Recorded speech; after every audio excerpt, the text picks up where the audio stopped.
I remember hearing my aunts and uncles like spanking their kids and being like, don't cry, I'll spank you again, you know? So Yeah. it's very much like, you know, when my brother passed away, my initial reaction to that was self-destruction, right? But I didn't realize I was doing that. So I was restricting food. And when you're desperate, you will do anything, whether that's good or bad. I got so desperate. There was no trying to find the root of the issue. I felt so much guilt and shame that I wasn't physically there with my family when he passed away.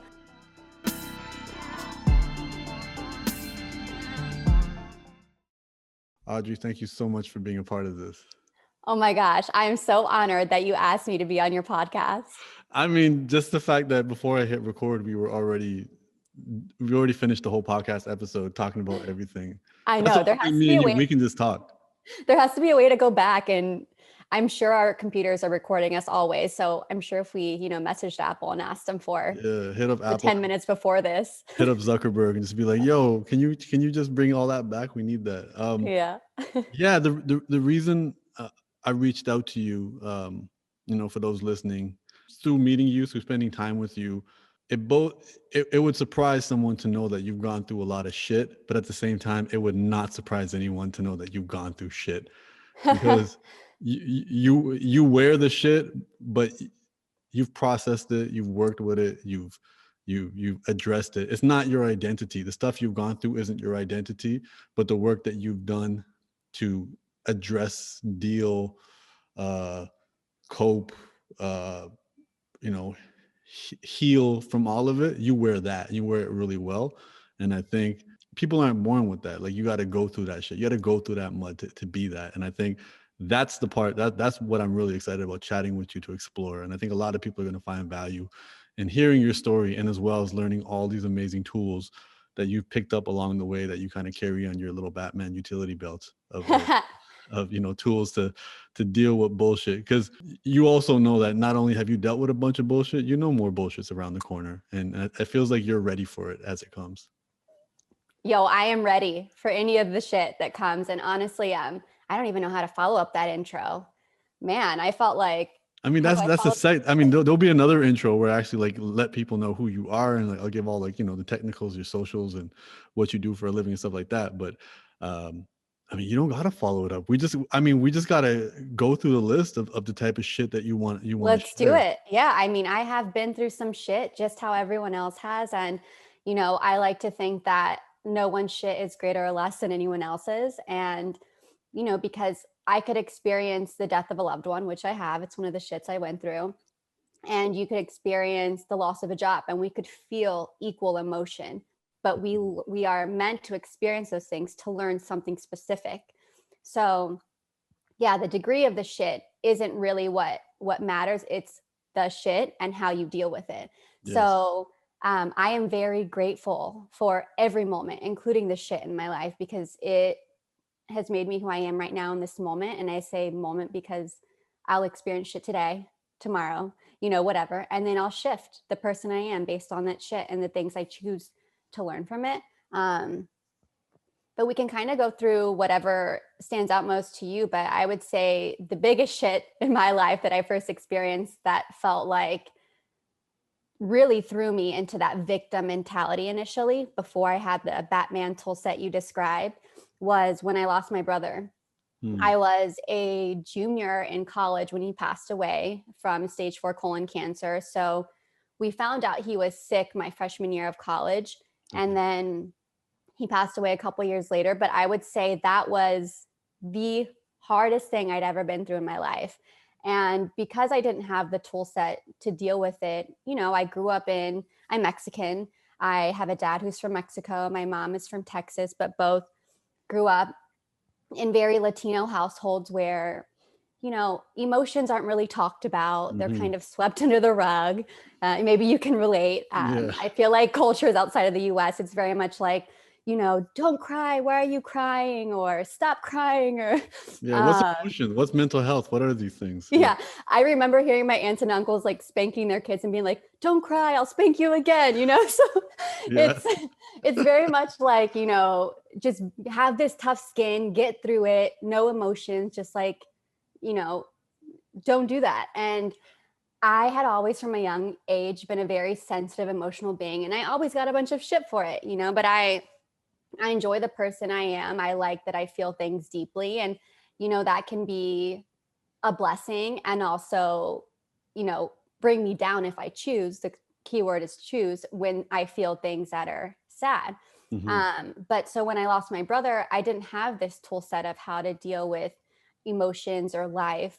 And the only thing I knew was to reach for external things to make me feel good, right? Things I could control. So at that moment in my life, I was in college, I was in a sorority, we went out a lot. So I started going out a lot more. I wanted to just like numb this like feeling. And I was never a person that was into drugs. Like I think I drank and I drank normally like everyone else. But at the college I went to, it was a huge party school. So we would go out a lot. And I would notice that I would have these like breakdowns when I was, had a little too many drinks because that's when I felt the most free and vulnerable to Hmm. express myself. And the next they'd be like, oh, I don't like remember doing that, or I'm so sorry. Like I didn't mean for that to happen. And so I was finding myself expressing myself and, how overwhelmed and sad and anxious I felt about life in those moments when I wasn't really in control because the alcohol had taken over. And I had just like reached out to just like trying to distract myself in any way. One of the other things in my life, the shits, was an eating disorder, and Hmm. I say was, but an eating disorder, just like everything else, is recovery is a journey. Life is a Yeah. journey. There is no island of, I've made it. I'm totally recovered. I'm totally happy. There is just being and finding recovery and finding what works for you to like make you feel empowered and not a victim. So And so, sorry to cut you out because it's super interesting how those are the first two things you talk about because the loss of a loved one, and for context, your brother was younger than you, right? He was your mhm, baby brother. um from my understanding, and I've never lost a family member yet, outside of grandparents.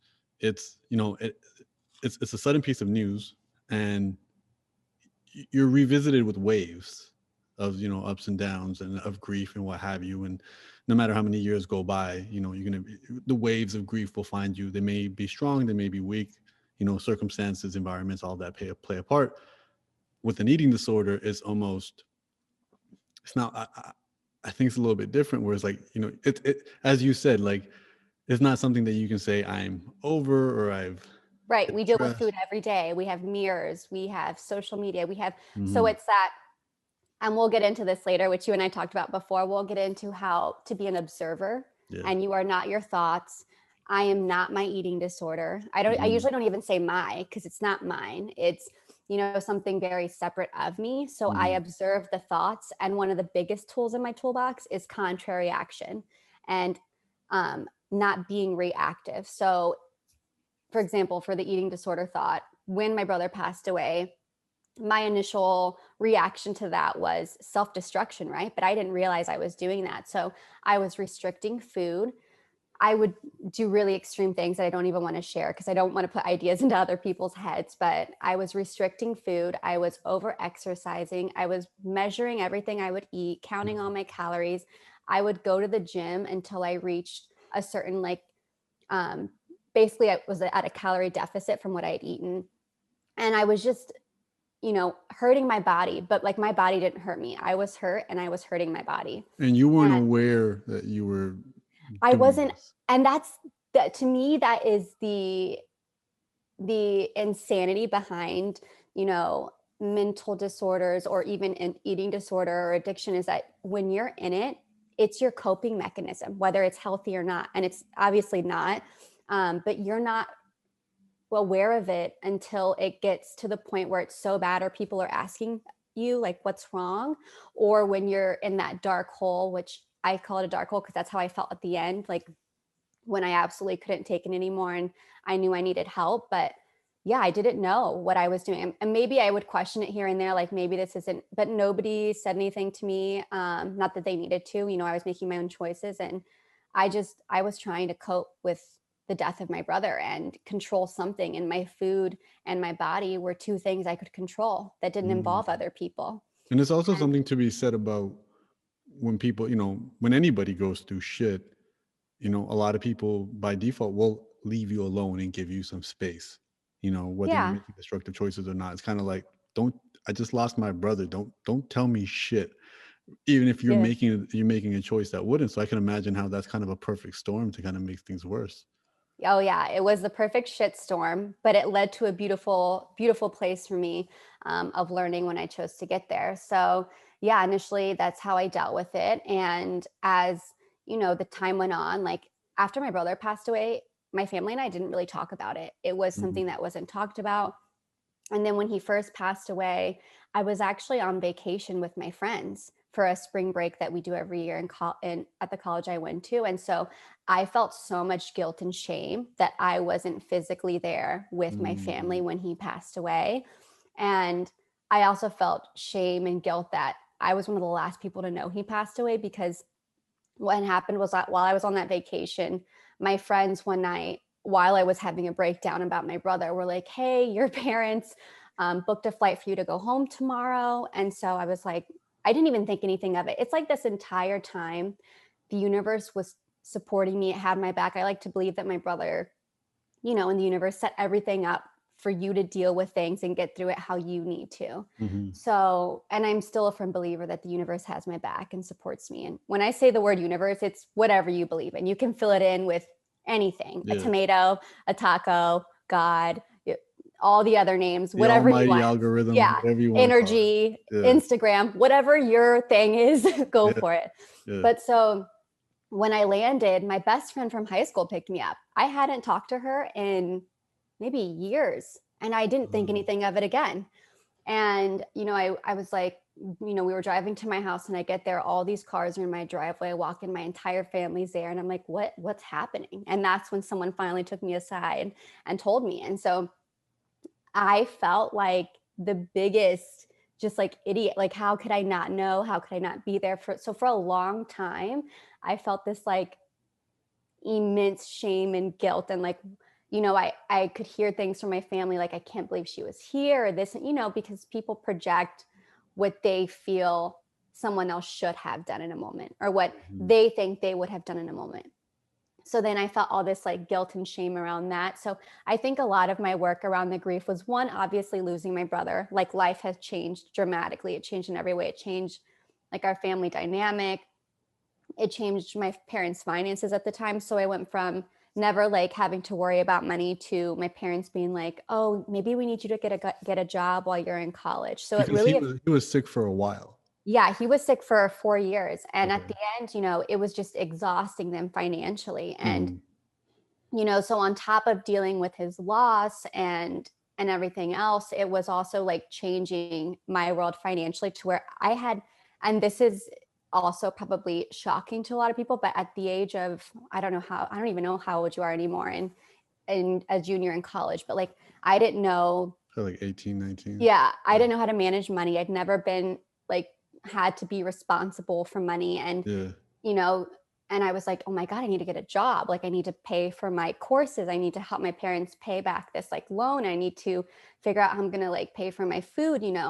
And I'm probably making it sound more extreme than it was, but for me, it felt like from 0 to 100. And so I was dealing with all these new life changes. And to me, I just felt like the underlying question was, why me? Like, why would Mhm. God, why would the universe do this to me? And let me backtrack this by telling you, I grew up going to a Catholic private school for most of my life. And I I don't care what anyone believes in. I'm a supporter of everyone finding what they believe in. But now in my life, I'm very much connected to like a universal, I guess, language of spirituality, which is just like love and interconnectedness, Yeah. um, which I know probably about me. But I remember in my mind during those moments being like, why me? And it was very victim mode. And that's exactly how I chose to live in those moments. So there was no solution. There was no trying to find the root of the issue. What can I learn from this? It was very much like, why me? And How like did this that self change? pity.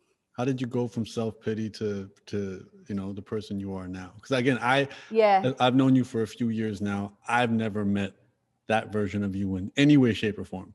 Yeah. So there was a transition. Do you know? Was it a moment? Did it It just happen was. slowly? Yeah. So fast forward. you know, several years later, so he passed away my junior year, which is like 2008. Fast forward to 2000, I think 11, I moved to LA. And I moved to LA because I thought, you know what, maybe if I move out of my parents' house, because I moved back there after college because I felt really bad that they had just lost a child. So my plans of like moving to another state kind of, you know, got halted, and I lived with them. And I was so unhappy. I just like, I needed to get out of there because it was too much, like, of all my situation just there every day. Yeah.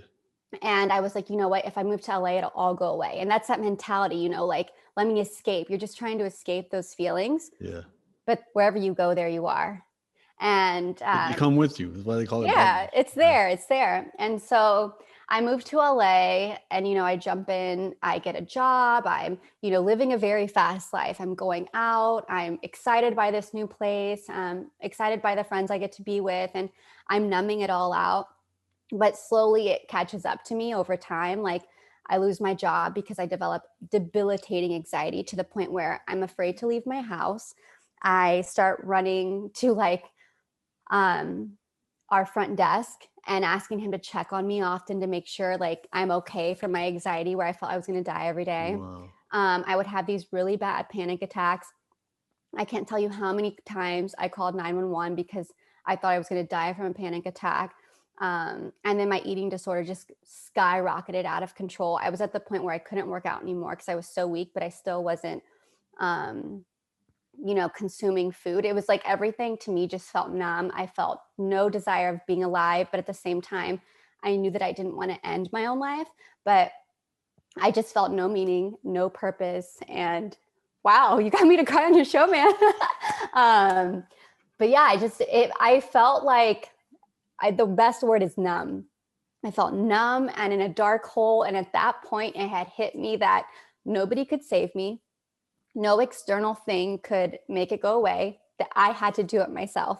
And that was the scariest but most empowering moment in my life, when I realized, you know what, like, I am here and it sucks, but all I need is for someone to give me a ladder, show me some steps, and I can get myself out of here. So I was just so tired of, I guess, even not feeling, because at that point I was so numb.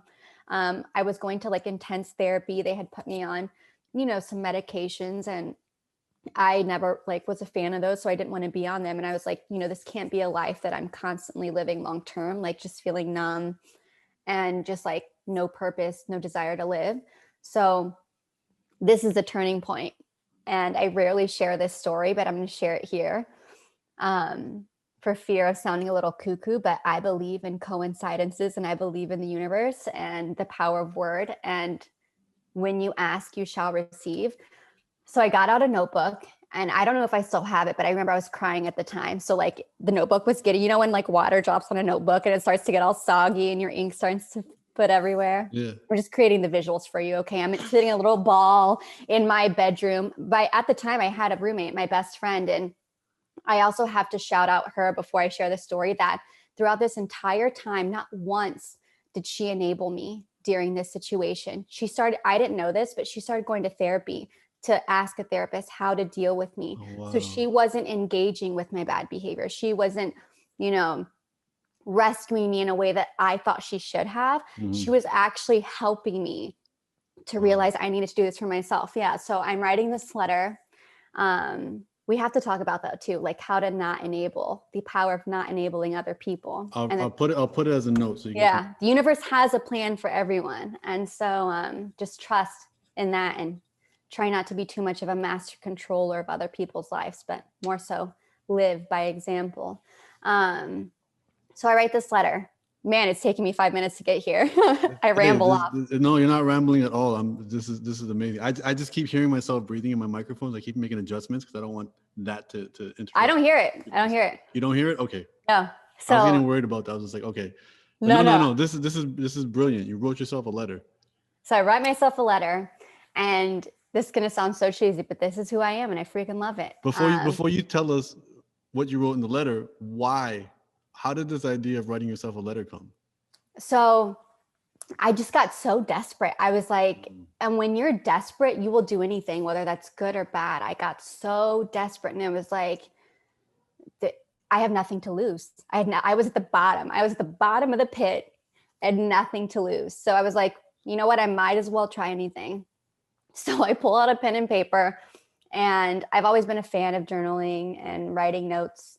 And so I wrote a letter to the universe, and I write, dear, I think I used the word God. And I was like, dear God, if I am meant to get through this, you will send me somebody that can show me what I need to get out of this hole and can guide me to a better place. I kid you not, within a few minutes, I had a friend at the time whose mom owned a treatment center in Orange County. And like I said before, my parents were struggling financially at this time because all the medical bills they had to deal with, trying to help my brother. And I was just getting started living in LA. So treatment centers, if anyone's ever looked into them, are like $30,000 a month and barely accepted by insurances. So I wrote that letter, and in a few minutes, his mom reached out to me because I guess he had told her what I was going through. Because I had started going to some spiritual events with him at like Agape and different places around town.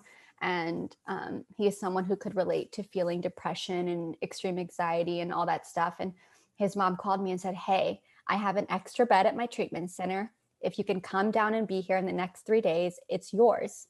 Wow.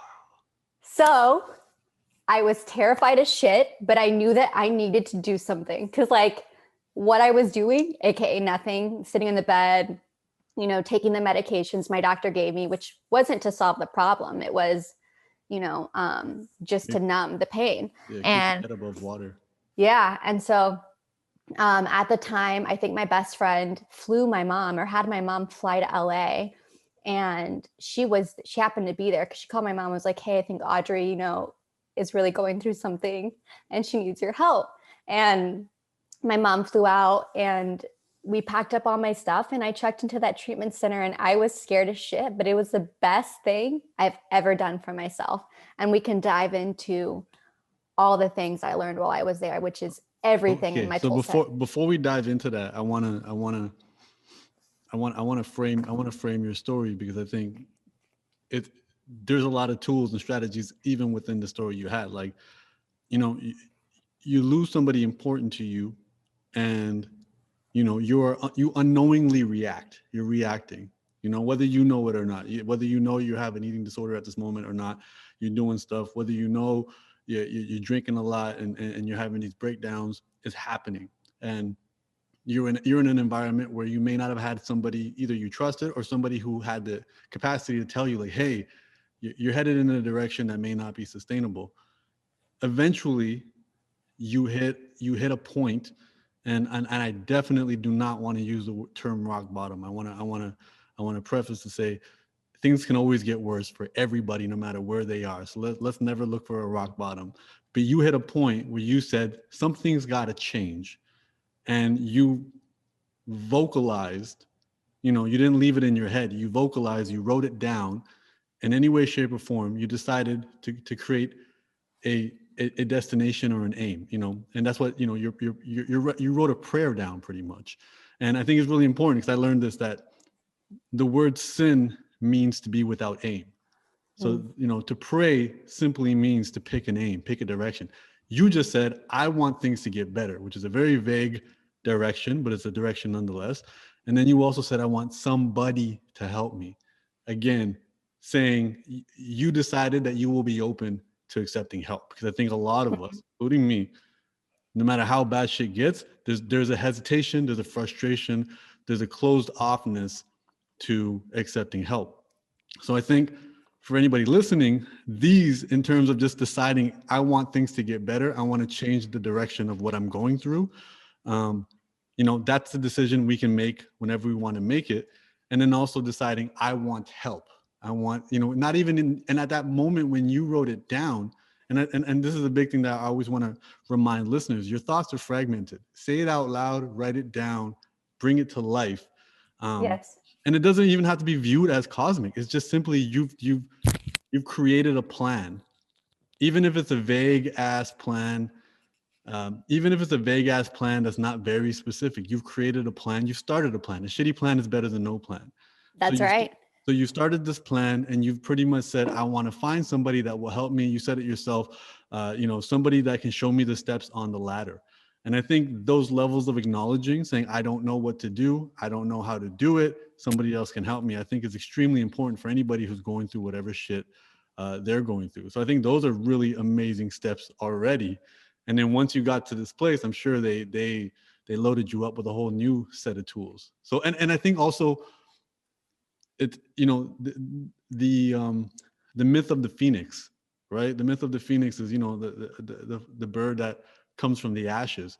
It's this idea that you have to jump into the fire, you got to burn off your old feathers for these new Mm-hmm. feathers to grow. So this idea of you going to Orange County, which is another city that you're not from, to go into a treatment center, which many people don't want to go into, this is you voluntarily diving into the unknown. Most Yeah. often like you didn't volunteer to lose your brother, you didn't volunteer to have this eating disorder, but you volunteered to go into a strange place with around people that you may not know. And I want to honor that, because I think there's a lot of that is part of this recipe. Be willing to dive into something scary if you want. And what's the quote? If you want to Yeah, be openness. You can't, insanity, the definition of insanity is doing the same thing over and over and Yes, over again yes, with not experiencing different results. So yeah, I had been doing the same thing over and over again and not feeling any different. So I knew that, you know what, I have to give up control. And yeah. that's the thing. The beauty of going to treatment was my Control, yeah. initial moment of surrender. I Mm. learned the value of surrender before even knowing that word and what it even meant. And yeah, it's just surrendering and being open to doing something differently because what you're doing right now isn't working. And that takes a lot of maturity, honesty, and I'm sure it's an inconvenient truth to conclude for whatever we're doing. Yeah. Um, But so it's great to not to know that I don't know everything. yeah, I love being a student of life, and yeah, I love admitting that I don't know everything. I just know what I've experienced and I know what tools I use and I can share those with you, but also tell you that what worked for me may not work for you. And like we talked about before, like everything is a recipe. So you have to find your ingredients, your tools, and you have to find out how to use them. But you have to change that recipe as you evolve. mhm, So like my self-care and my tool set, even though I have those tools, I use them in combination differently, yeah. different things, or I switch it up, you know? So it's really just listening to yourself. But yeah, we can dive into some things I learned there. Oh yeah, completely. So now you're there, and I mean, yeah, you can do it. You can go specific on the tools, or you can continue it as a story, whatever works. But I'll do story and then I'll put the tools Let's so do it it. all comes together. Um, Hmm. so I get to this place. I don't know anybody besides obviously the owner of the facility, but she's not there. And I already feel some type of guilt. Guilt is like a common theme in my life, okay, until I learned that I wasn't a victim. And I felt shame that I was coming here on a scholarship, like I wasn't paying for it. And of course, other girls, it was an all women's treatment facility. Of course, other women, there were also some of on scholarship, but some were also paying for it. So I, in that time of my life, I never was a fan of, I guess the word is being taken care of. I love to be the one that took care of people. And so that was something I really had to accept, like, okay, this has been given to me. And then it goes back to that whole philosophy that nothing is mine, nothing is yours, everything just exists and it is. So, like, that kind of helps me accept things that are presented to me. But so I check in, don't know anyone, I have to share a room with somebody I don't know. There's about, I think, 12 girls in the specific treatment facility I'm in, and we each share a room. And, life as I knew it was completely out the window. I had to shower with a buddy, and I don't mean shower with someone. I had to shower with someone outside the door because it was, for eating disorders as well. Yeah. Um, if I wanted to use a bathroom, somebody had to be nearby. I had to eat my meals with people. So a key word here, accountability, a huge Mm. word and practice and activity in, I guess you could say recovery, but really in life. So I had to eat meals with everyone as a group. And that was really challenging for me at first, to have people watching me try to finish a meal, because I was the only person there at that time who really restricted food. And sometimes it would take me an hour and a half to finish a plate of food because I just felt so much emotion around it. And until the last person was done, like we couldn't, break. So it was definitely like learning to be vulnerable, but knowing that like the people that were there supported me and they were going through something similar. Even if it doesn't look like mine, they're still going through something and they're still going through it. And that is also important, recognizing that like somebody can know what you're feeling and empathize with you without it looking exactly how it does for you and whatever that is. And so it was really, really nice to be in a group of people that shared similar emotions, experiences, and life events that I did. And we just dove in every day. It was like from the second we woke up till we went to bed, we were in therapy, whether it was family therapy, therapy for eating disorder, nutrition classes to learn about food and the effects of eating disorders on the body, which that will blow your mind. And I still to this day see the effects and feel the physical effects of it on my body. And as soon as I checked in, I was given chores, being of service, another key word here.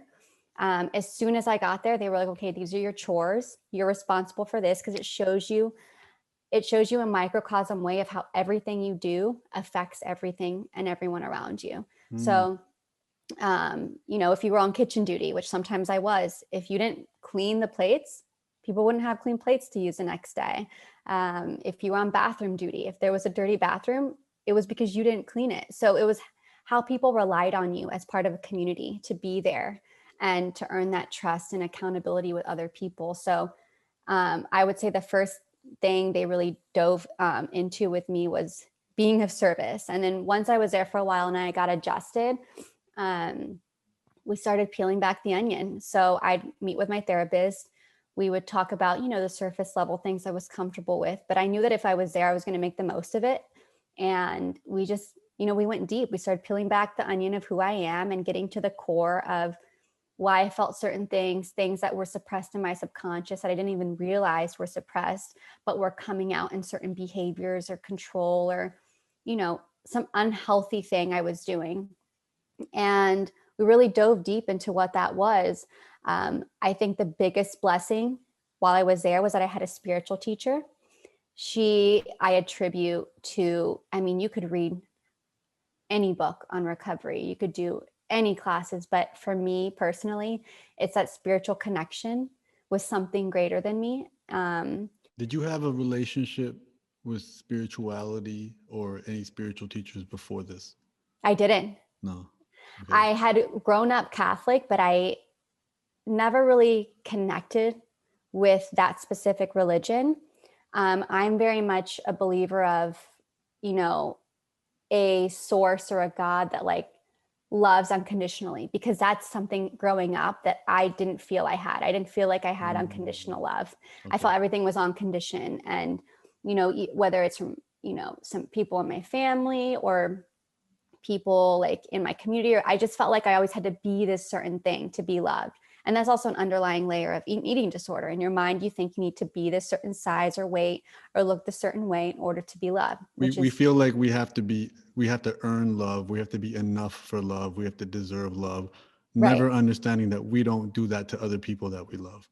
Exactly. And, one of the simple things they tell us in treatment is, how would you treat your best friend? Or like, if you didn't have one, it was like, how would you treat, fill in the name with whoever you love dearly. Now, those things you say to yourself, would you say that to them? I think there's so many videos like that. Yeah. But so the spiritual teacher, her name is Arlene, and she teaches at Agape here in LA. And man, her lessons and her perspective changed my life.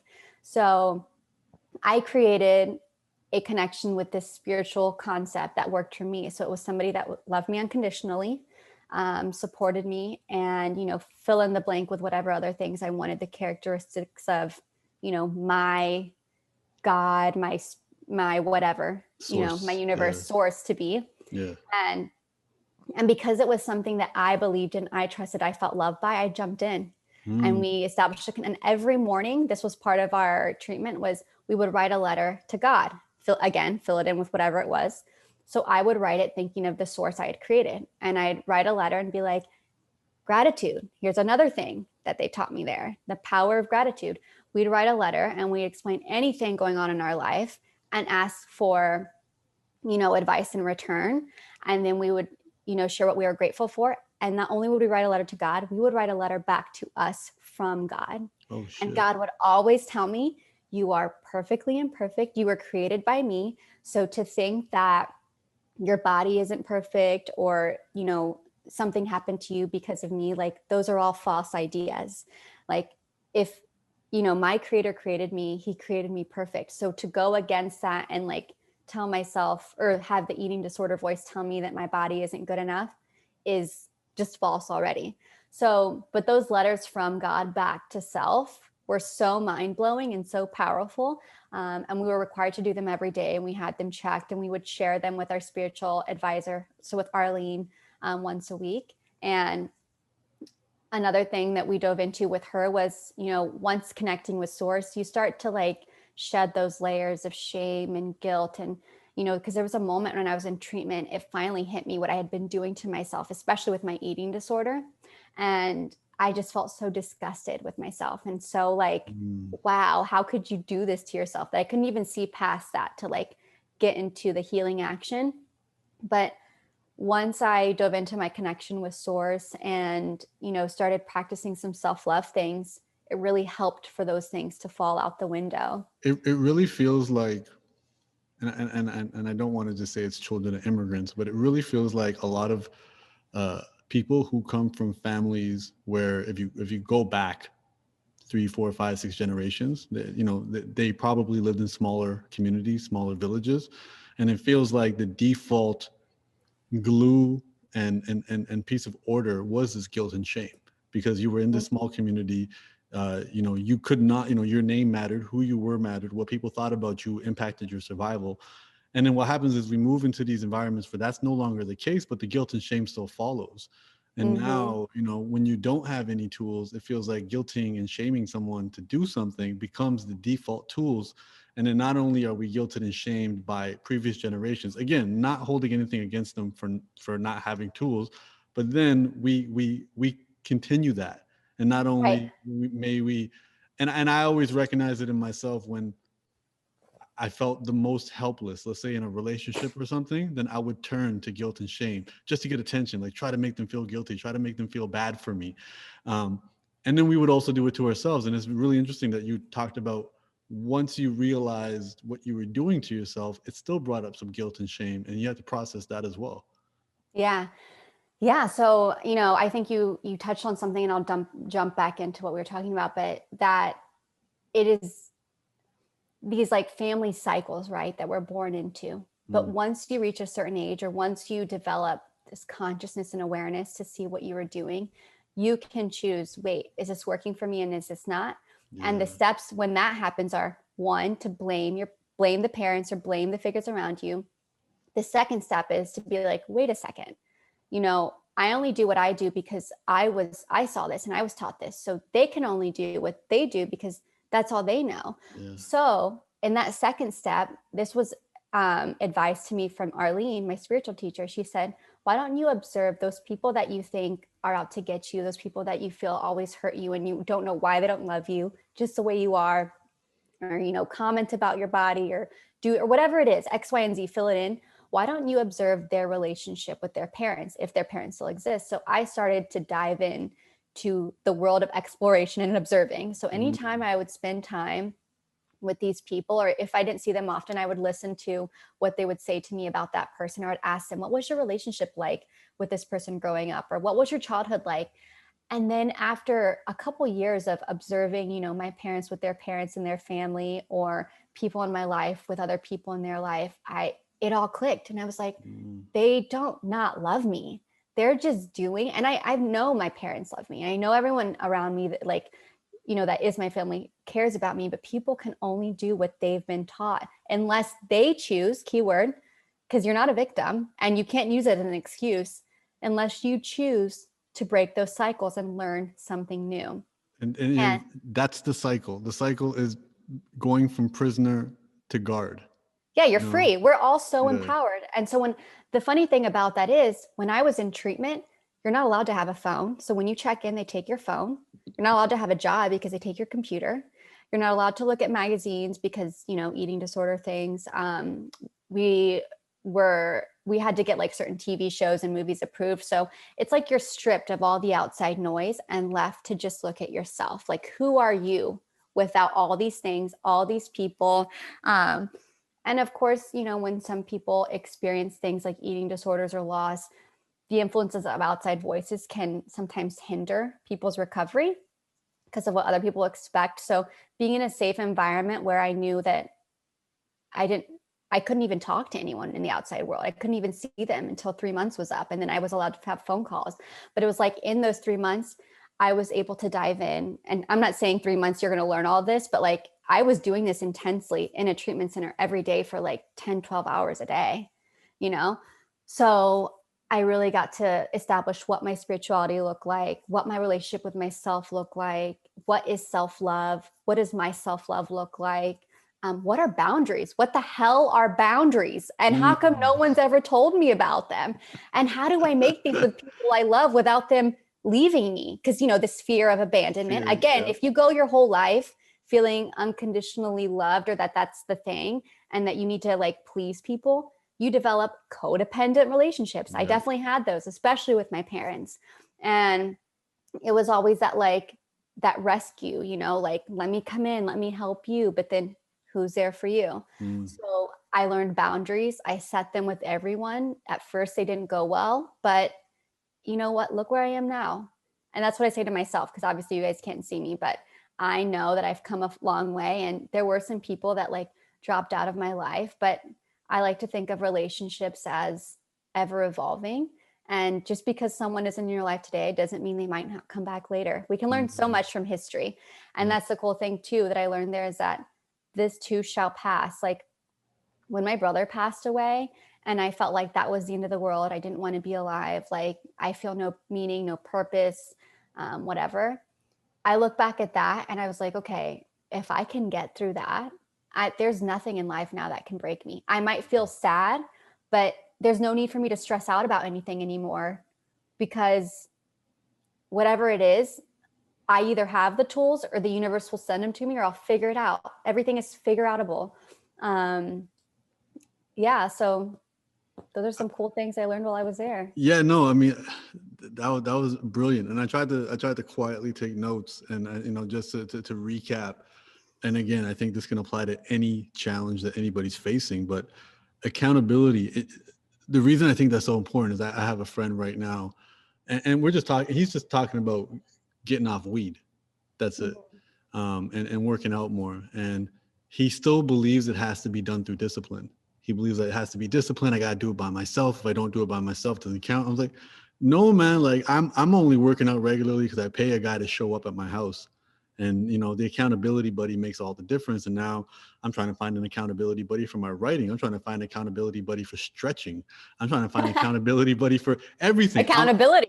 Accountability. I'm trying to own that I can't do this by myself and I can get more done. And, Well, the truth is we don't do anything alone. Any idea we've had, either if you believe in that you're a vessel and it comes from source, it's not of you.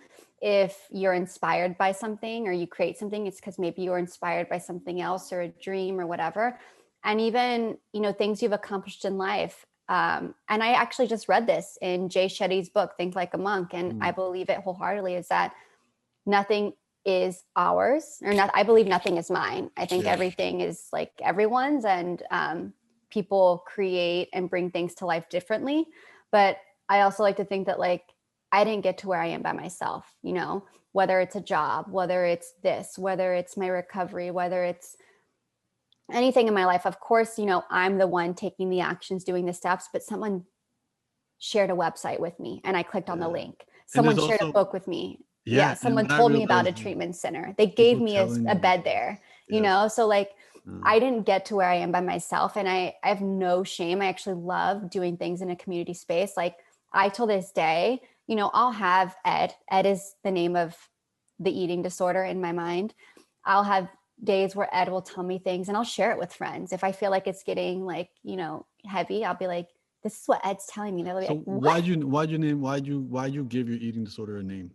So when I was in treatment, they had us give it a name, and the common name is ED, because eating disorder, ED, is so that you can realize you're not your thoughts and it is separate of you, so that you can feel hope for healing, so that, it's like, you're not trying to change yourself, like in your mind and your thoughts. What you're trying to do is not be reactive, but be an observer. So when I have noticed thoughts from Ed come up, I observe them, and then I do contrary action, which is another tool. So back in the day, Ed would tell me, if you eat these things, you are going to be this, and then you are not going to be loved.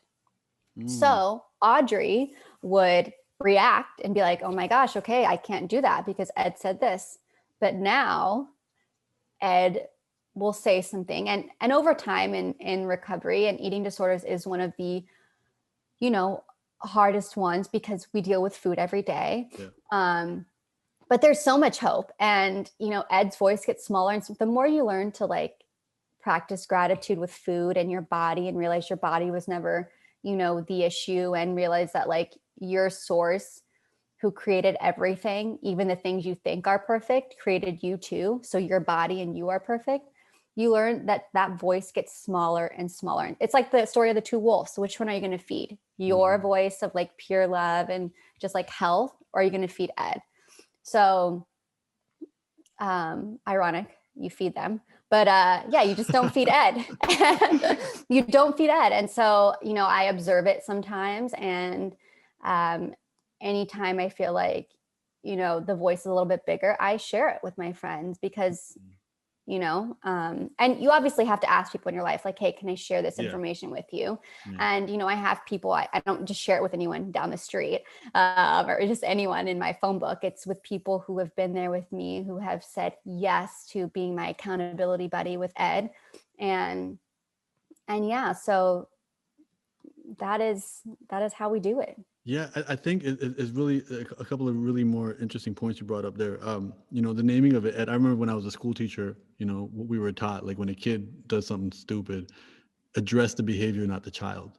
Make sure the child knows the difference between them and the behavior. So I would do things like, tell like, hey, hey, buddy, like, I really like having you around, but when you bring those choices with you, then you're not fun to be around. Can you leave those choices at home, or can you or can you write those choices down on a piece of paper and throw them away? And I'll have them physically throw it away, letting them know that I'm not upset with them. I'm upset with the choice, and they are separate. Because especially, we don't realize how much of our our ego and our young toddler self and our inner child reacts to these things. It's not always going to be the most a logical thing. So I think that's a really good tip. And it doesn't have to be an eating disorder. It can be anything. It can be any habit. It can be anything that we go through. I think that was an interesting one. I know for me, back to the accountability as well, is I struggle with dependencies. I struggle with the idea of needing people and asking for help. And you know even in my hardest times, I always feel like I might be burdening somebody or what have you. And I learned I recently learned that a lot of that has to do with, culture, what culture wants for men, but also the fact that I'm I'm an entrepreneur, and I figured out how to kind of crack the code of being a full-time artist. However, thinking that, because I did that, I did that by myself, I don't need anybody for anything. And if I need anybody, that means I'm weak. And then somebody brought to my attention that no, you didn't do it by yourself. The simple fact that you were walking into buildings and somebody had built that building and kept it up for you. The fact that you lived in a country that you weren't worried about breaking into civil war. The fact that your parents were there to feed you. What it was is you were a product of successful cooperation by other people, which allows you to go out and do things that seem independent, but they're not independent. I'm still standing on the shoulders of other people. And that was this game changer of dependency. So anybody listening going through shit, you're not weak for needing help. We No all way. need help. Yeah. And even the most brilliant, triumphant things we've ever accomplished are because of our society. The fact, Yeah. people got together and built this computer for us to have this conversation. Yeah. I think that, Along with source and along with self-love, your support system is your lifeline. Like yeah. they'll tell you in treatment, I also had to go to 12-step programs for eating disorders. And, I did the 12 steps, and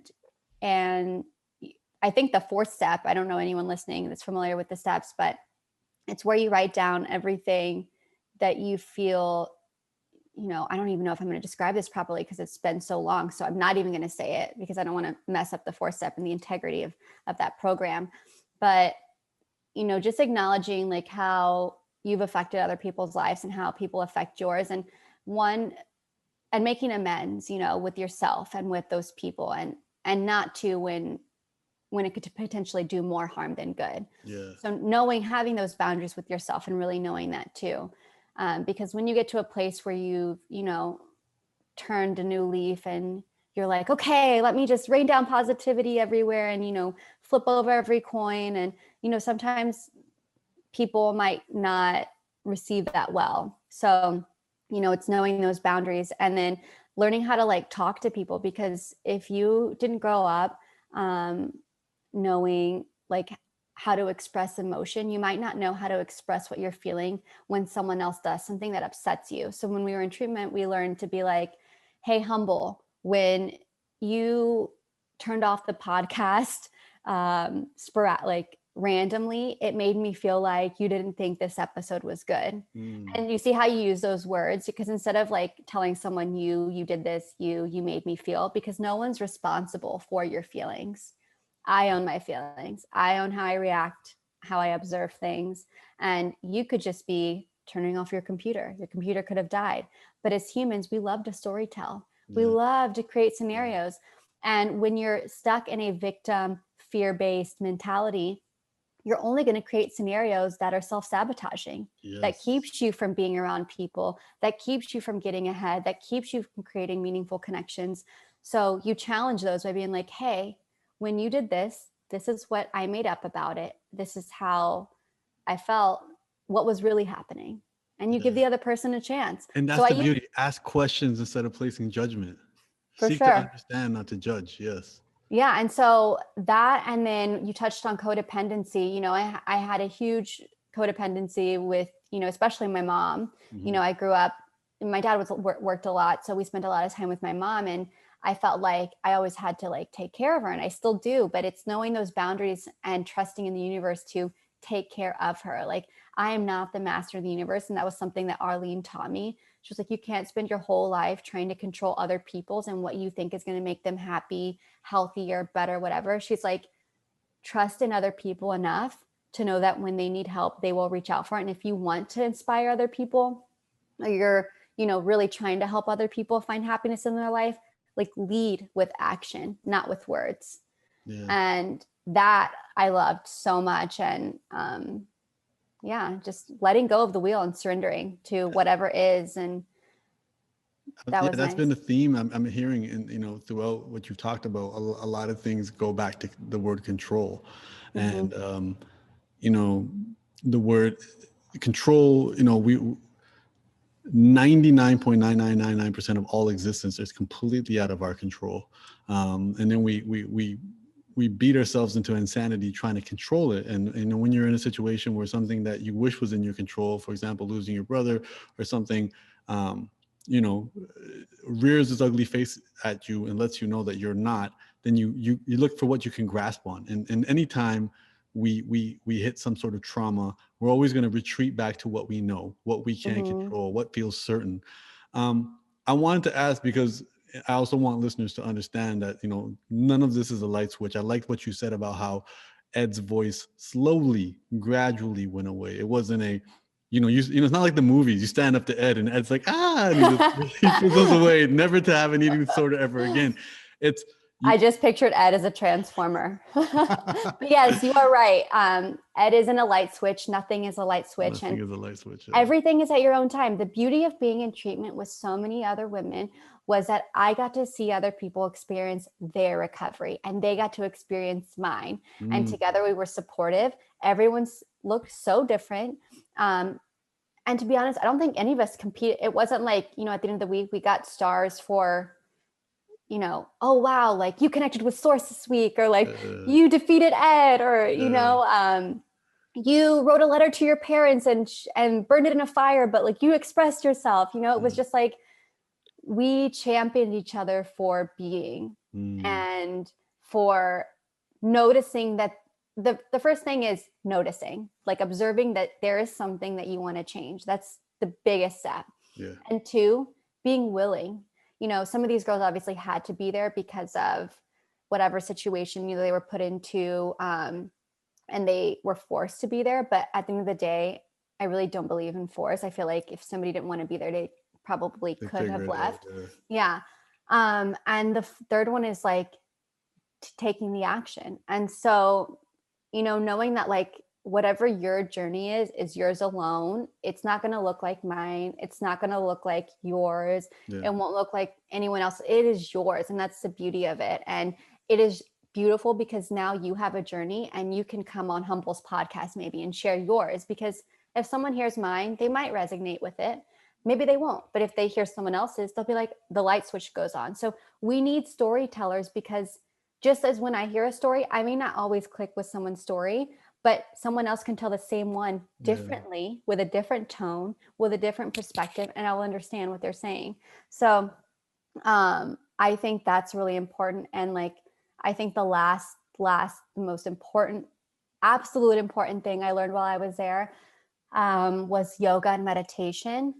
Those also changed my life because they changed my relationship with myself and everyone that exists in the universe, which is, spirituality and self-love are the foundation of my entire journey. If I don't have those, I don't have anything. I can't have a relationship with you.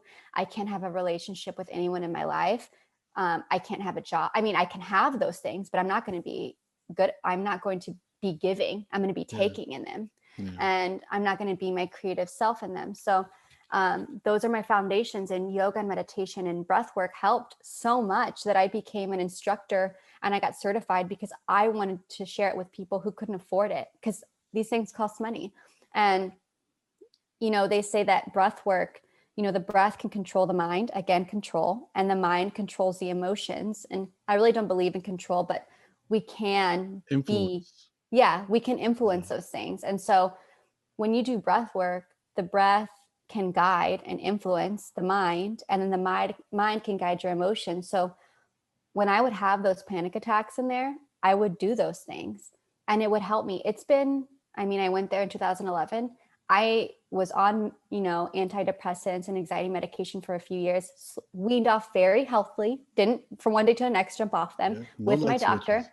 Yeah, no light switches here. And because if you want long-term results, you got to do it long-term. Yes. You can't do short-term. You can do something short-term with a light switch, maybe. So can I ask you a question? Because you brought that up, and that was the question I was waiting to ask you. Did you have moments where you had to take, you maybe made 2 steps forward and took a step back? Because I think that's an important thing. Because again, we all want perfect. We all want to heal, period. But it's like you make some progress, maybe you fall back a little bit, and then you make a little bit more progress. Do you have a story like that as well? Yeah. Every day, life, man, but it depends on how you view it. You can view it as like a ladder where you're like, okay, I fall back, or I just choose to view it as a continuum. I'm just like, here I am. Cause I've never been one to compare myself to other people, but I've always been one to compare myself to self, right? Because I'd been so hard on myself, control this, control that. I want to be loved, so what am I not doing to be that?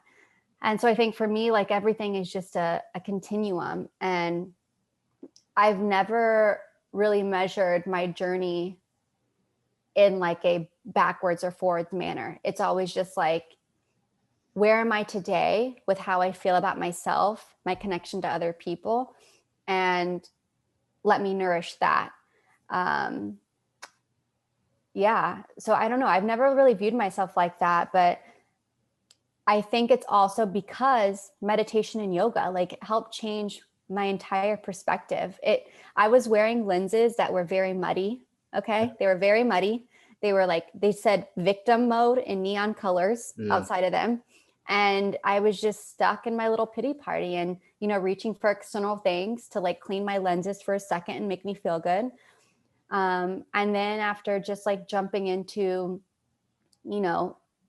an unknown world of, let me hear what you have to say and what could potentially help me to live a more purposeful, meaningful, peaceful, just like being life. where I'm excited to wake up every morning and I want to be of service. And I want to just like, if I'm going to be alive, I want to live. Watch the movie Soul, the best movie ever.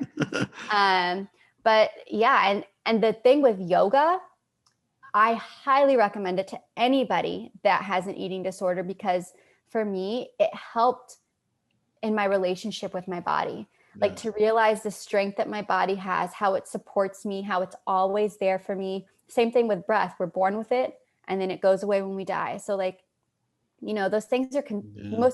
we strive for consistency in our life and loved. And here we are with breath and our bodies Yeah. that I are got there unconditionally, I was so lucky to train with Wim Hof in Poland, and his whole saying is just breathe, motherfucker. Like, and he just said, he goes, so many of our problems are just coming from the fact that we breathe shallowly, like we don't breathe actively. And even when people, as you said, you're having a panic attack, even if you're just reacting, you notice a change in your breath. Like your body, as you said, going back to yoga, like your body has your back, like your body is taking care of you, even when you don't realize it. And it starts to, make certain adjustments and do all of that.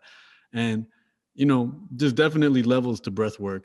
But I do encourage everyone, like you don't have to start by joining an expensive class. You can find some cool shit on YouTube. You can look up Wim Hof. He has a free app, and it's breathing intentionally. It's paying attention to your breath, which is just the bare bones of it.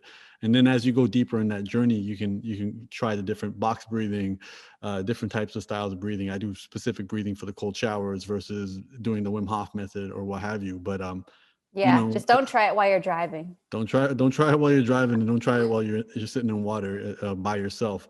Um, I love that, it went back to these like super primal, like my body, my mind, my spirit, my breath, kind of, Basics. We search the for these, basics.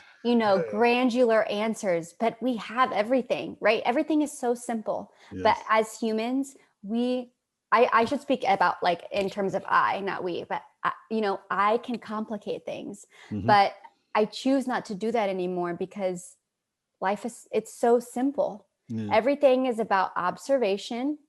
How do I feel? Okay, what are my choices?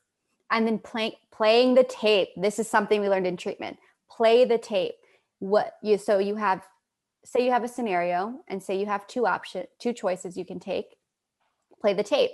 If you do choice one, what's the outcome? Because every cause and effect, you do that, and eventually you don't have to play the tape anymore because you know which one intuitively to go with, Because and it just becomes second nature to always do the things that empower you and the people around you.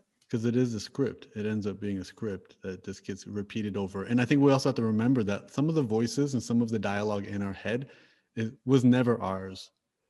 Somebody Yeah. said, if I come outside and you're like, oh, you're gonna wear those pants, and then I hear that over and over and over again. Eventually, it turns into my voice, and Yeah. now I hate these pants, not realizing that the source or the origins of that came from that one time I was feeling insecure. And you might have said a lighthearted comment that got to me because of where I was at that point. Um, That's that I that's mean, good. Yeah. And even realizing that like all the emotions you experience aren't always yours. Believe it yes. or not, you can pick up energy. Everything, if you view the world, or if you don't, but science is science and it says everything is energy, emotions are energy.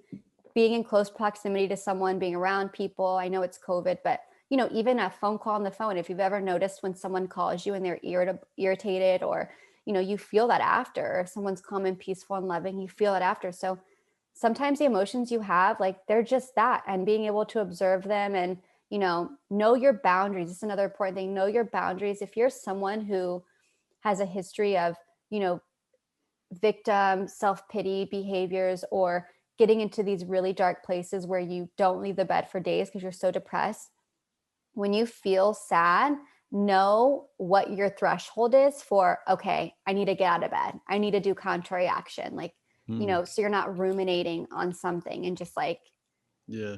because there's a place, I know mine and I haven't gone there in years. And I also want to say about the light switch, I haven't been on meds or had a panic attack or an anxiety attack since I went to treatment.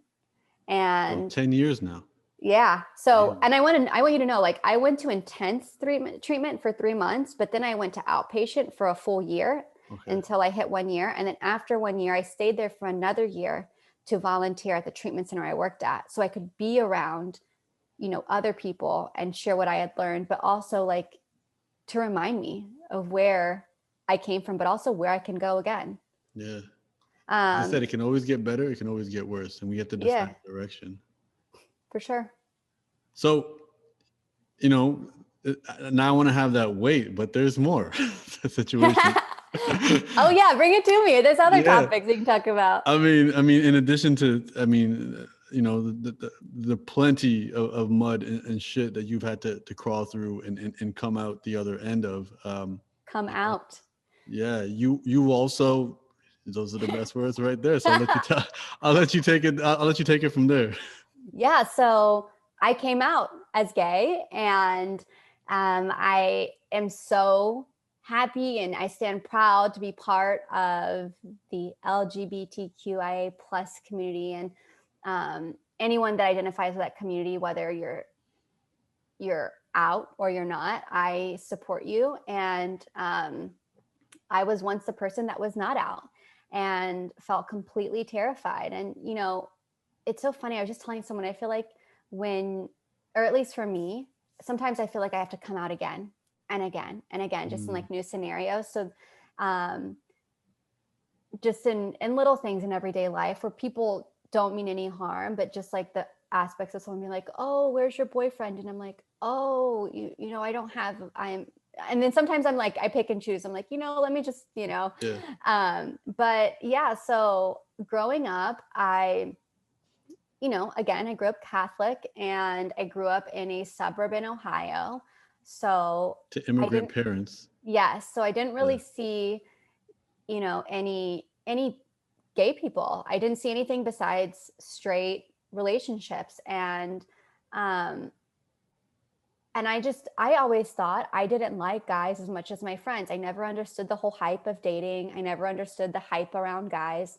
I mean, no offense, but I mean, like in a dating scenario, like I had a lot of guy friends, but I had no desire None to taken. connect with them in a romantic way.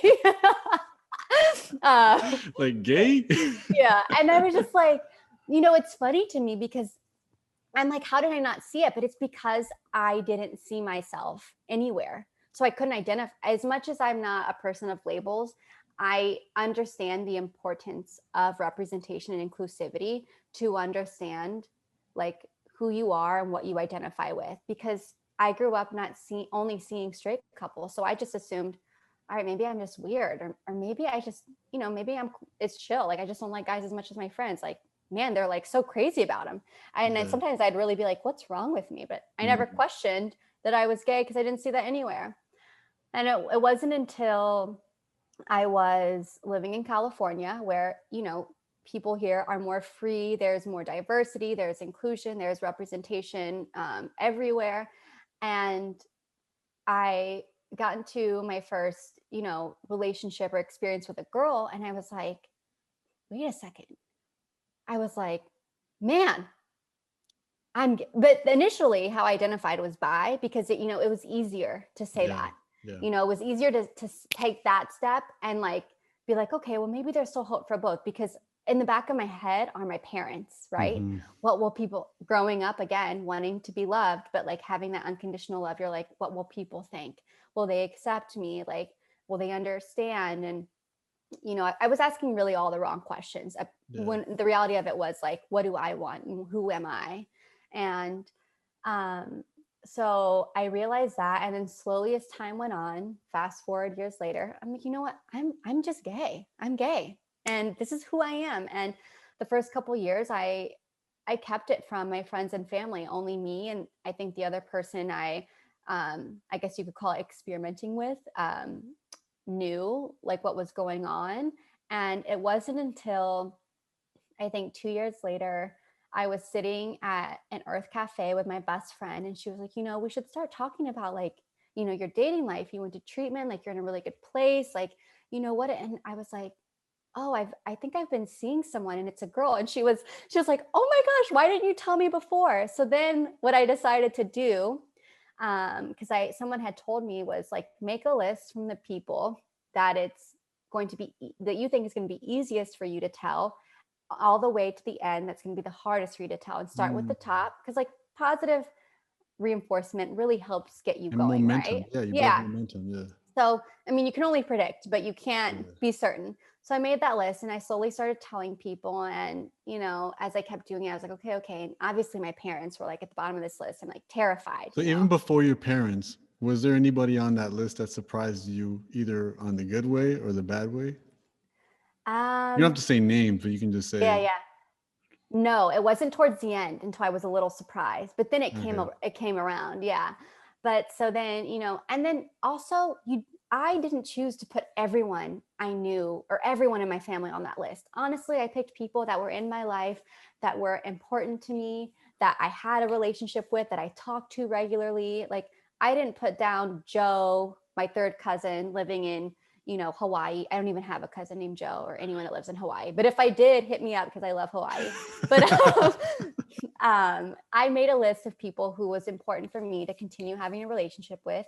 And I wanted to be honest with them, because more importantly, if I learned anything in treatment, was that if self-love is the foundation of my recovery, anything that threatens that is going to threaten my journey, my healing, my spirituality, like everything. So like for me to not come out was hurting me, Yeah. because I love to live in truth. I Yeah. love to live in truth so much. Obviously, if truth does more harm than good in, certain scenarios where maybe you're not safe or something like that, like, But consider your yeah, choices. there's definitely damage to being unable to honor who you really are, though. It Right. takes a So, toll. It's going to come at a cost.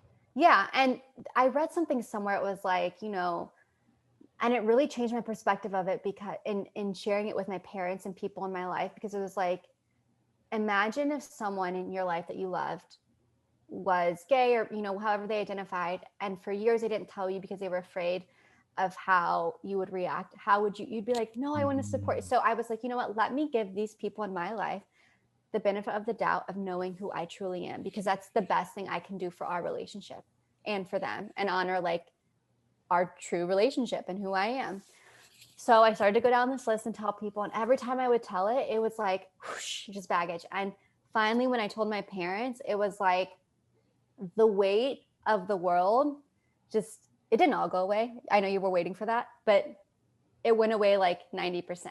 And that 10% is still because my parents are still having their experience, right? And it's also And not a light switch. right, again, no light switch here. Yeah. My parents are still having their experience, and we still have a relationship. It is complex, and that is okay. But when I just shared it with them, I shared it with them knowing that they grew up a certain way. They grew up Catholic. Ever since my brother passed away, my dad has dove into religion and the Bible, and that's his life and his choice and his way of life.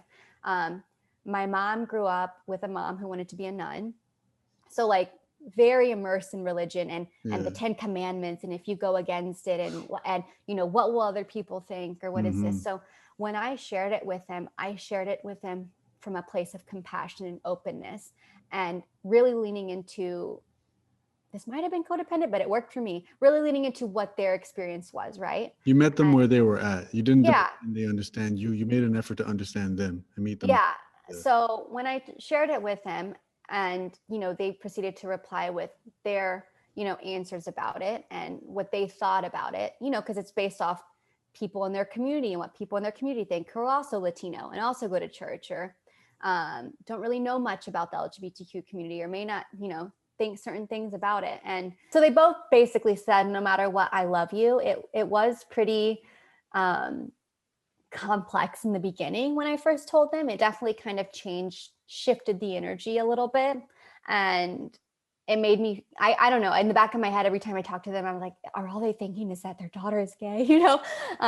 So those voices in your head, they really do come out. But it's just like, I think the most important lesson here for myself and, anyone listening that can relate is like, when I know who I am and I feel strong and confident about who I am and I own it and my decisions, really nothing else matters. Of course, I want the love and support of my parents, of all the people in my life. But if one day the choices I make in my life that support my well-being and aren't harming anyone else, they don't support it, then I need to champion myself. Mm. And that might hurt and it's going to suck and it's going to be sad and for a minute, but I will figure it out because I am my biggest champion. You're being your best friend.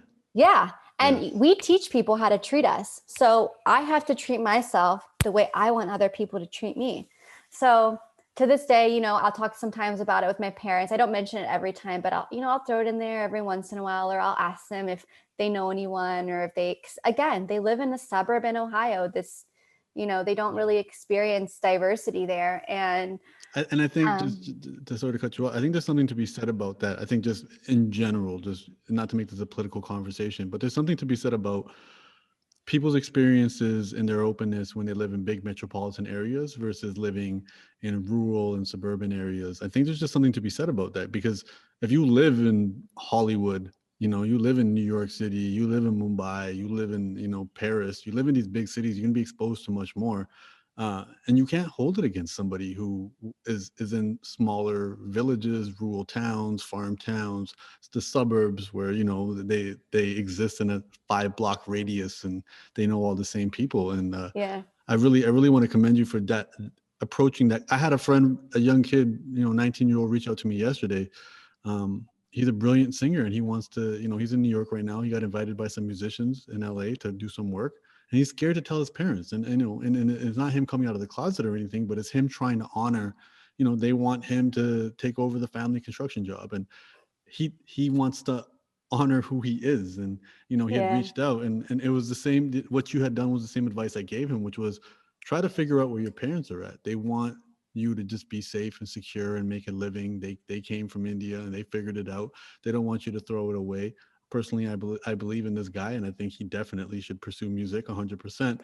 But I think that's the important thing. A lot of people that send me messages are like, my parents don't understand me. My parents don't understand me. And it's like, motherfucker, do you understand your parents? Like, yeah. I mean, the question is, do we even understand ourselves? And the answer yeah, is no. no, yeah. And it's so important, like for me, when I have conversations with my parents, especially when I came out, that I really put myself in their shoes. That's just how I choose to approach it, because I want them to be heartfelt, emotional, supportive conversations. And I try to go into them without no expectations, but of course, humans, we have some. But I love to just like listen, and I love to approach it from a place of, okay, these are my parents, right? So because they're active in my life, they have invested energy in me. I know they care about me, and from the second I was born and through the trajectory of my life, they've had hopes and dreams for me. By me coming out, or even the career path I choose, or even any choices I make that aren't aligned with what they think is happiness for me. Because at the end of the day, all my parents want is for me to be happy, you know, successful, independent. They want me to be these things. And when I do something where they think that challenges that, they're like, their red alert system goes off. But at the end of the day, they don't, what happiness looks like for one person, that's not happiness for another. So like, I'm very understanding of what they could be experiencing when I tell them or share with them things in my life that might not have been the vision board they had for mine. Yeah. And it's okay. They can have their experience, and I want them to, because who knows, it might help them experience new life experiences too. But all I know is that the bottom line is that I want and only have one choice, and that's to be myself and to share it with the people in my life that are important to me, and to have real authentic relationships, which means being honest with people about who I am, what I value, and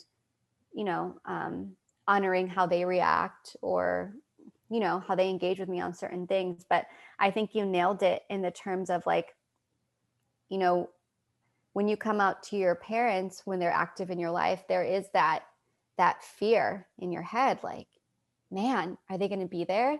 Are they still going to love me? Are they going to accept this? Are they going to be around? But the way I like to think about things is, I'd rather know things sooner than later, because I don't like postponing, because that to me is anxiety. That to me is I don't like that waiting. I just, I want to put it out there. And You're a let's talk about it kind of girl. yeah, Yeah. I'm a let's, obviously time and place, acknowledge time and place, but I'm okay, here's what it is. Now, where do we go from here? Yeah. Because there's always a where do we go from here. And my parents didn't initially react how in my dream world how it would have been, but eventually they came around, and they'll continue to come around if that's what they choose. And you have to remember that, like, any relationship is a two-way street. They're not in total control, I'm not in total control.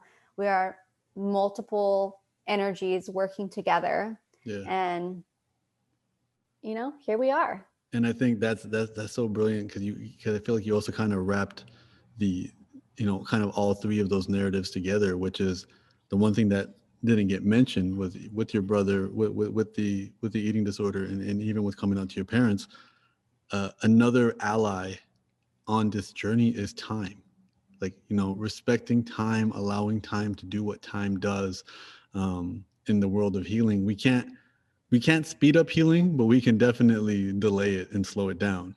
And and again, I just want to reiterate, I want to make this a little bit more universal. Again, this applies to people who are struggling with other challenges, and they may not be gay, they may not be dealing with the eating disorder, but there's something about, and I've come across so many of these people who are unable to live a life that allows them to be their authentic self, whatever they define that to be. Yeah, like maybe you want to tell your partner you want a different career. Yeah. Or you want to quit your career to pursue something else. Or maybe you want to tell You your want to end the friend relationship. that, whatever it is. But it's whatever that thing is that you're afraid to share because you're afraid of how it might affect it. I had a friend tell me something incredible, and he was like, if your decision is set and it can't be affected by the other person, go into it knowing that that is your decision. But if the other person is more important to you than that decision, then share it with them in terms of a conversation and what's the solution here? How can we meet halfway? But if, you have to identify which one's more important. You definitely do. And I think I just want to remind people, you're going to pay for it if you don't do it. Like, it's going to manifest itself in other habits. It may manifest itself in your diet. It may manifest itself in you going to a few too many parties, drinking a few too much. And I've seen it. You've seen it. We've all seen it. When, we chase pleasure to replace our lack of peace. And the most peace we can get is at least trusting who we are, understanding that even when we trust who we are, we're still a work in progress. And, again, it's not a light switch. It's, we have to celebrate progress over perfection. And we have to have a lot of respect for time, because time plays this part in all of these stories that Audrie just shared. Like, time is a big factor, and being patient is a skill. It's not waiting around doing nothing. It's understanding and respecting the importance of time and how that impacts all of these different things that we go through. Yeah, father time or mother time, they time, however you identify the time.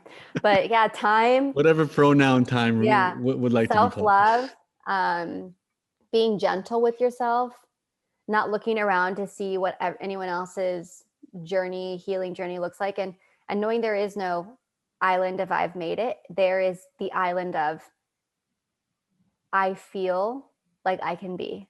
Yes. And it's so funny because you said we chase pleasure from lack of peace, but the paradox or the irony or the paradox, I forget which word it is, you can fill it in with the right one, is that when you feel peace, that is the utmost pleasure. Yeah. The speaker who I heard said it, he goes, when you're at peace, it's just hilarious the way he goes, when the pleasure you chase when you're not at peace, there's a thin layer of insecurity that denies you even the pleasure. And, the peace, once you have peace, then any type of pleasure you have, and he goes, feels like sex without a condom. And I just realized I'm talking to a gay girl, so that may or may not apply. But it was a good analogy to use to honor, my little note taking. You asked me to remind you to talk about, before we wrap, how not to be an enabler. Oh, yeah. Not enabling. I think the important thing too for me was to accept that being is in action, Mm, because I always thought that healing meant I needed to always be doing something, reading a self help book, going to therapy, writing a letter to myself, doing this, doing that. And those are all great things, doing yoga, doing meditation. But the art of being, I can't tell you how much I love laying in my bed, staring at the sky. And for me, that is part of my healing. mm, So the art of non doing is also an action. mm, And, so that, yeah, I just wanted to share that, because I think in a healing and you know self-love journey, I think it can be easy to sometimes criticize yourself at how much you are doing, how much you're not doing what so and so is doing, all these posts on Instagram about what you should be doing, what you should be reading, your book list is piling up, and now you're getting anxiety about your recovery. So mm, so realizing that everything has a time, everything has a place, and each thing will lead you to something else. So you don't have to be so strict with your healing or recovery mm. um, timeline or list, if you will. Yeah, Just don't like be so go hard with, on yourself. Don't yeah, be just that see that's where more it goes. important. See, there's this beautiful book I love. It's called A Return to Love by Marianne Williamson. And it may or may not include this prayer, or if you're non-religious, this just a couple sentences really. And it's like, where would you have me go? I might not be saying this word for word, but I love to say this. It's, where would you have me go? What would you have me do? Who would you have me meet? And what would you have us create? Mm, And I really love that, because instead of taking so much control of my life, it allows me to surrender, be that true vessel for source, which, can only lead to peace. yeah. And, but yeah, I love that. And then as far as empty chair goes, um, I missed this when we were talking about it earlier, but I'm glad you brought it up.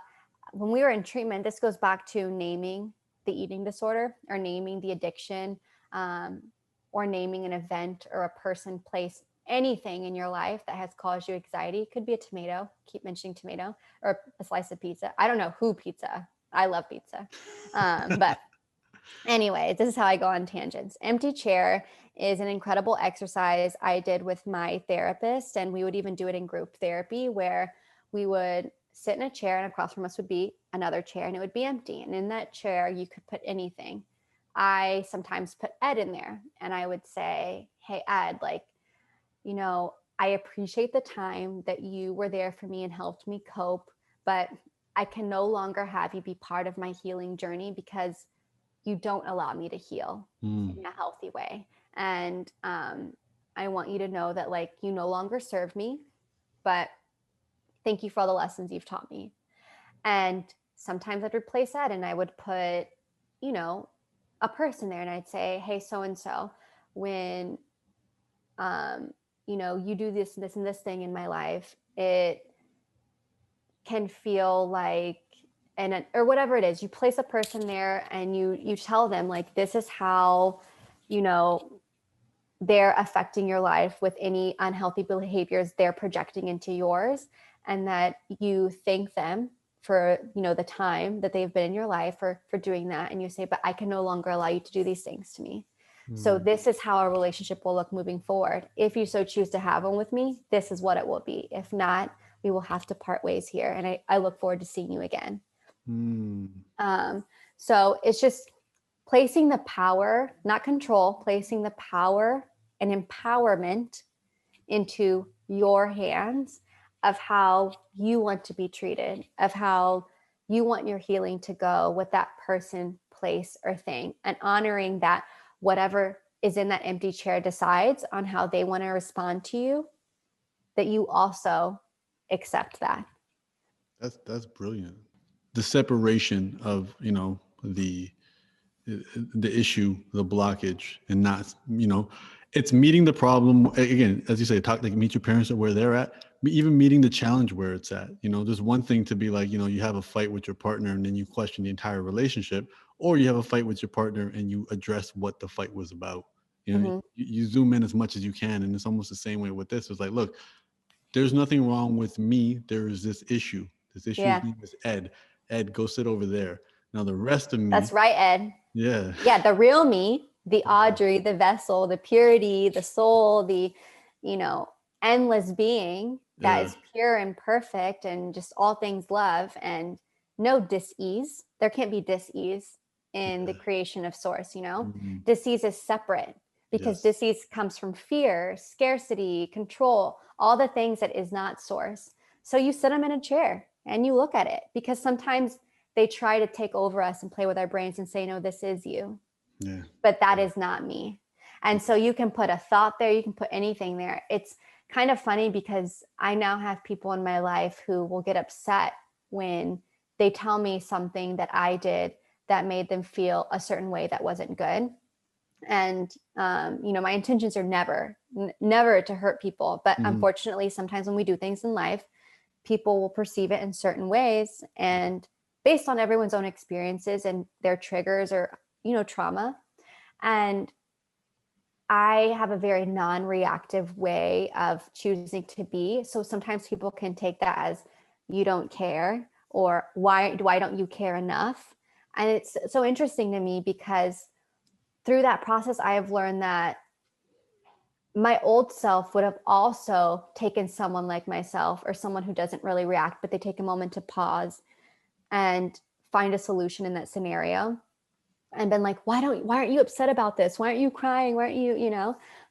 So I think also when having these conversations with people, if you ever decide to do empty chair with the actual person sitting there, is I think not having expectations of someone's reaction, because people could feel X, Y, and Z, but yes, people process things differently and people experience emotions differently. And I always love to say, I'm already always tired, that I know how certain emotions, all the emotions that aren't, you know, vibrating at a high level, they drain me, like they feeling do, they really sad. do, And yeah, not that I don't feel them. I think every emotion is essential. Like I, I need my highs to embrace my lows, and I need yeah, my lows to embrace my highs. If I didn't know those ranges, I wouldn't be grateful for either of yeah, them.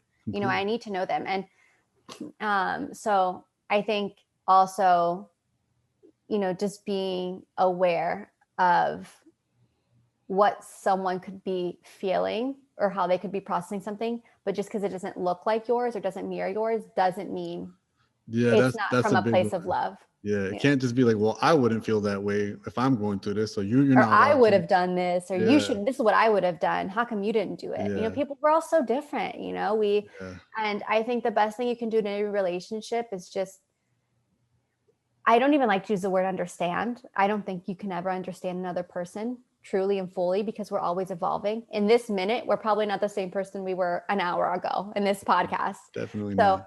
I think the best thing you can do is ask questions and get to what someone is feeling in that moment. And I love to always ask people, like, what would you have liked for me to do? Or Mm, what would have made you feel? And then if they were like, oh, I didn't feel loved or cared about, or I didn't feel like you remembered me, what would have made you feel like I remembered you? Or what would make you feel like I listened? And then you hear what they say and you're like, oh, okay. So like, because certain things that are important to me um, might not be important to you in yeah, relationship dynamics. yeah, Or like what I think of as, oh, okay, that looks like someone caring for me. Maybe I'm like, oh, if Humble gives me an apple today, he cares about me, but you give me a banana. And I'm like, oh yeah, man, he doesn't love me. He gave me a yeah. banana. My gosh, you Yeah, know, but I'm like, Humble, when you gave me an apple, I felt like you didn't care about me. yeah, And you're like, yeah, bro, I went to the market and they only had bananas. And I'm like, oh, okay, yeah. cool. Like, And that's the thing is that and we make communication life is such a so super complicated by big, yeah, assuming yeah, that the apple or that the banana meant no love, you yeah. know? You know, and that happens really often. And then we use protest behavior, we do a whole bunch of other shit. Um, let that be the segue to the not enabling, because I think that's gonna be Oh the yeah, next not, segment I of keep this. forgetting that guy. Thanks for reminding. Okay, so enabling. I first learned this without knowing the word when I was living with my roommate before I went to treatment. So I couldn't ever understand, you know, in my mind, I was like, you know, why isn't she staying home from work? Like I'm having a panic attack. Can you imagine? I thought in my head somebody would stay home from work. Like she needed to go to work. She needed to do Yeah, her thing, live her life. But in my head of this victim mode, I'm like, I need help. Like, who's going to like take care of me? And, so in your head, you can maybe dream up all these like, scenarios, and, you really want people to like, I don't even know. Wait, let me restart this. Blah, blah, blah. You can cut that whole part out. What was I? Okay. Talking All about right. So enabling, so yeah, segueing back into enabling, the topic I keep yeah, and jumping around. your roommate Yeah, who's yeah. there for you, yeah. Yeah, so my roommate, who till this day is my ride and thrive. We say ride and thrive, not ride and die. Ride and thrive.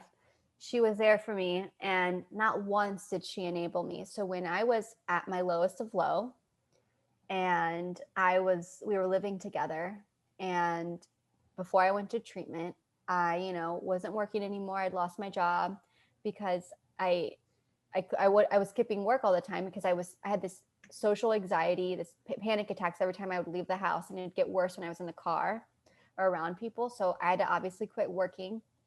So I would stay home, and then she would go to work, and she would see me come back, or she would come back and she'd see me in the same place staring at the ceiling. Just like, you know, I was like, if I could describe myself, a ball of just gray sadness, a ball Mm. of gray sadness. And it weighed 1,000,000 pounds, and I couldn't move. I was just stuck to the couch. And that was my life for weeks. And so um, I, in my head, was like, I need someone to help me. This was before I got to my, like, I need to help myself. And, um, she would recommend doctors, or she would recommend therapists. And I started to go to one here and there. But one thing she never did, and I learned this later because I learned about the power of enabling and how to not enable people in your life that are struggling. She never enabled me, because it wasn't until years later that we were talking about it, and she told me that she started going to a therapist, and it was one of the same one that she had recommended to me, because she wanted to learn how to deal with her friend that was struggling from severe depression, basically suicidal, that had a really crazy eating disorder. And she's like, instead of me coming to your rescue every time, enabling you and making you feel better and then worse and then better and then worse, she's like, I went to therapy and learned what to do so that you would get to the place where you realized you needed to help yourself. Mm. Do you know, in my head, I imagine how difficult that was for Yeah. her as my best friend. Cause like, I can think of many times in my life when my friends I've seen them do something, or they've shared something with me before I learned the act of surrendering, not enabling. Of course, if someone is harming themselves, or their life is at risk, or someone else's is at risk, tell someone, tell someone that can intervene, like professionally. But at that moment, she wasn't enabling me. And that was the biggest blessing of all time. I imagine, had she come to my rescue every time, maybe I wouldn't have gotten treatment at that time. Maybe my life would have taken a different course. Yeah. Maybe I would have never started my healing journey. Maybe we wouldn't be friends in this day. Maybe Mm. I wouldn't even be here. Mm. My where I was going was not in a path that life had energy to support. And by her not enabling me was the most powerful thing she could have done for me, because she was the only person really in my life consistently at that time, because I wouldn't leave my house.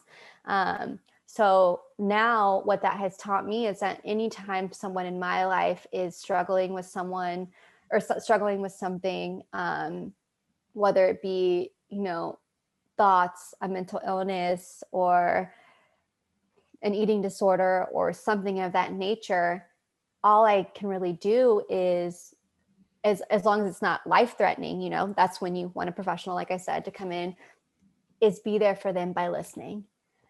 And if they ask me questions about my recovery, I can share it, but not unsolicitedly. And I Mm. can't tell someone how to live, but I can be an example by how I choose to live. Yes. And Instead of preaching, live it. yeah. Yeah. And I am not the master of the universe. And I think there is something beautiful about someone getting to a point where they realize on their own, hey, I need help. Do Yeah. you know where I could get that? But it's also knowing, obviously, when something is something that isn't life threatening, Yeah. and something where you don't need to intervene. Yeah. So And I think also like you hit it really well, like because the issue with enabling too is it's like when we're all going through problems, we're going to pick people who care about us, but people who care about us may not necessarily have the right tools to be there to Right. support us. And it's really, I want to honor your roommate because she went and recognized that, hey, I care about Audrie. I don't have the tools. Let me go out, speak to a professional who has those tools and bring them back. And I think there's also this idea that, if you want to break a pattern, enabling and enabling can look like anything. It could be validating a Yeah. person's bullshit. It could be Giving someone bailing money to buy some something money. that's Yeah, going to help their addiction, yeah, or, bailing them out in yeah, situations. Yeah, and I think that will delay that moment that you had where, because at the end of the day, and I learned this, and it's such an inconvenient truth that I realized is like you can only help people that who want to be helped. that want to be helped, but also who are already on the process of helping themselves. Hmm. Somebody who's operating on all cylinders, trying their best, whatever their best looks like, helping them, like, help, someone standing on the analogy, someone standing on the side of the road with a flat tire versus somebody who's trying to change the tire and pushing the car and trying to figure it out.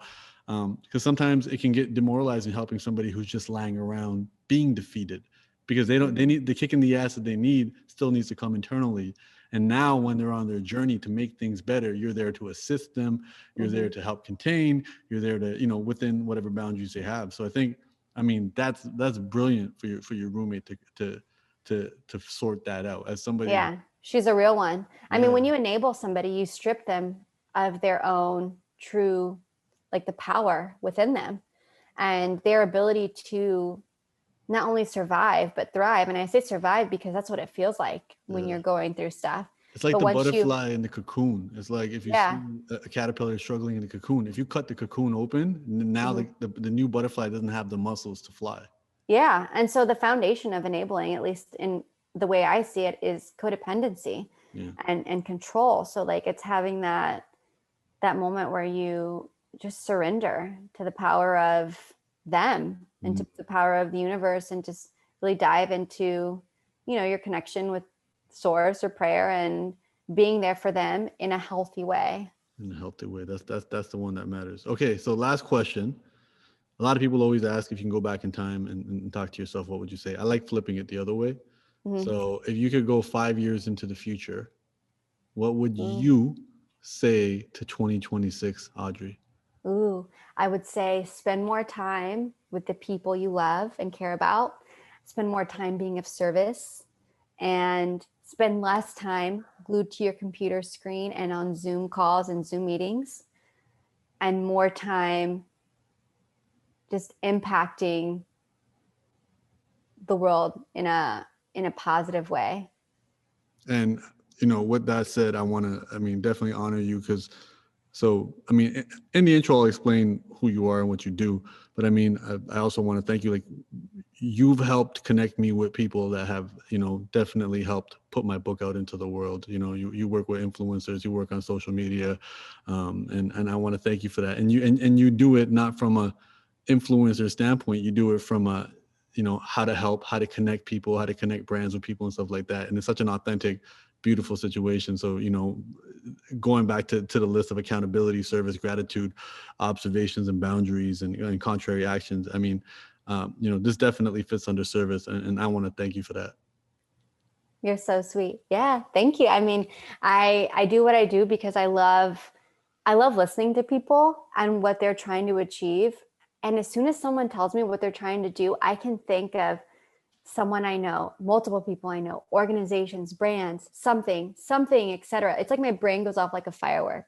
And I'm like, okay, do I know any of these? How can I connect Yeah. you? And I like to say that my greatest meaning in my career is being able to create opportunities for other people. Mm, And that when empowering. I lose sight, or I because the world it can get noisy when you're stuck in work every day 24/7. Now that we're working from home, and the expectations of clients or coworkers is that, oh, if you're always at home, you must always be available. So it's like finding that balance, but also you know sometimes I'll be like, man, I'm in so many meetings today. I have to be like, why did I start in the beginning?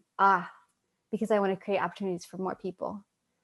So knowing your why and That's aligning that. it with a purpose. Aligning it with the will purpose. take you back to a place of gratitude and just like excitement every time. No, that's beautiful. So if you ever see one of your favorite people online rocking my book, they didn't find it in a bookstore. Most likely Audrey gave it to them. So now you guys know. Now you guys know the secret. Again, thank you so much for making time to make this happen. I really appreciate it. And I think everyone's going to benefit wholeheartedly from this. And I really appreciate it. Thank you so much. You're so sweet. Thank you. And thank you guys for listening.